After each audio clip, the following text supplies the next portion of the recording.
Hi, my name is Ren. I'm a growth designer.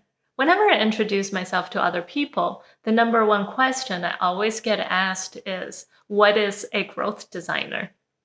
Yes, I hear you. Just as many other fields, the world of design has changed significantly in the past few years. Growth design is one of the newest fields developed in the world of design.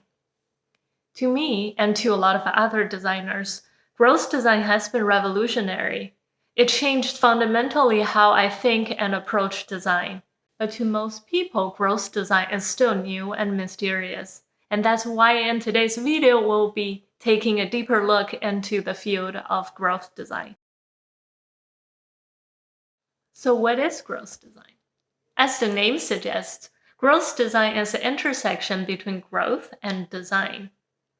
You might be already familiar with the word design or product design in this case. It's a field that uses design thinking and user-centric processes to create the best user experiences for your product. And the world of growth is all about creating business impact and drive business growth using scientific method. Being the intersection, growth design is all about creating great user experiences that also drives meaningful and sustainable business growth.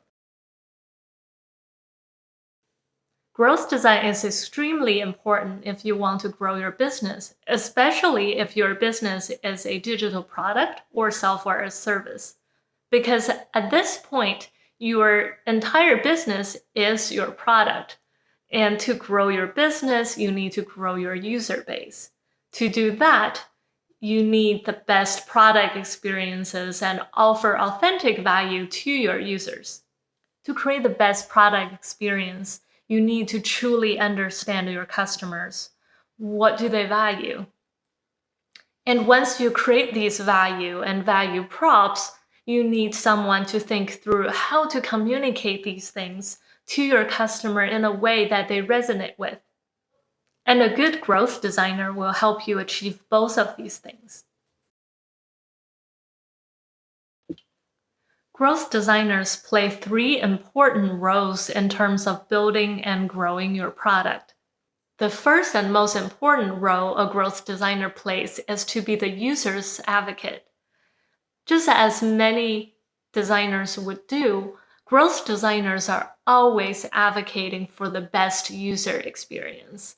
And this is extremely important in the world of growth because it is so easy and so tempting to tip that balance slightly off to the business side.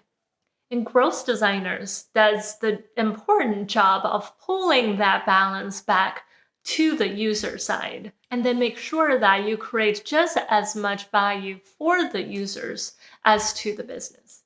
The second role a growth designer plays is to be the strategic influencer. Growth designers are strategic thinkers.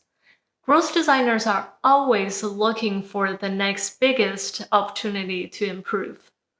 And to identify these, growth designers uses the traditional user research method like user interview and usability testing. But in addition to the qualitative research, growth designers also will look at quantitative data analyses to look at the biggest gaps reflected in data. Growth designers also look at the entire holistic customer journey from before they're even aware of your product to then become a prospect or lead, all the way to the moment they monetize or churn from your product. And by looking at this holistic view, a growth designer can easily identify gaps or service blind spot and come up with opportunity of improvement as well. These insights are extremely valuable for your product, and that's why you always find growth designers to be in the center of product strategy conversations. The third and final role growth designers play is to be the metric movers. And this is the most obvious difference between a growth designer and a traditional product designer. At any given time, a growth designer or a growth team will have a goal metric. These metrics can be anything from acquisition, how to attract more users to use your product, or retention, how to keep your users coming back to use your product. No matter what that goal metric is, the growth team is held accountable to create a meaningful lift on that metric. It's hard for anyone to predict what's going to happen.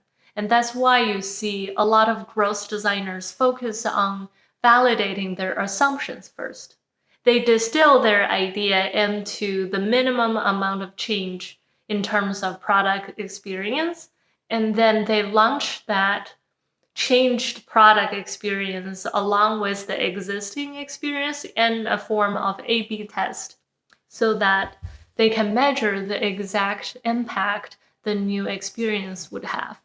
Once the assumption is validated, a growth designer is then taking that idea into fruition through an iterative product design process.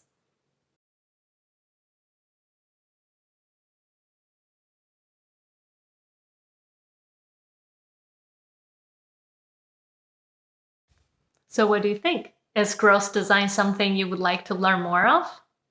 Comment below and let me know if there's one thing that surprised you in this video.